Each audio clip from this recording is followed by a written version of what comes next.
McCann, agus is aisteach as álainn clear, agus is lomsa an pasbantas Hugh stairiúil Furtive tears.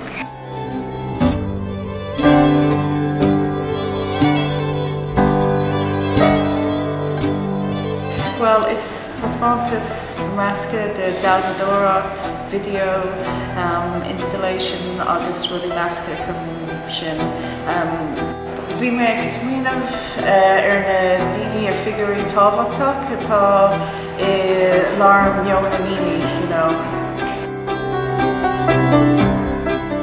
Especially called Penrose, agus tá sé mar gannne na aisteaí ite hart an seosáil le ní McCann Furtive tears. Agus tá sé mar aistear ag cruthúna le páistúr bhna leidir a bhig an carsas Jim Larkin, agus tuispanta sé héin i gcurc cinál leidras agus cinál cuacht na bhíg na daoine haar a tír ar fáid. Tá seol mar fáirt den scanan ag sín cym na seamraí, tá sinna ceol, spe sé ceol an seo stíon cym na seamraí, agus beim si léamh písan amachtas an leor.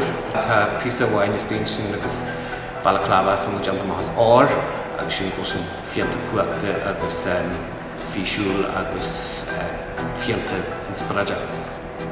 Tá Furtive tears ag teacht an seo in sa Hugh Gallery, mar clia go dtíon séú le de míana eaalaíonta.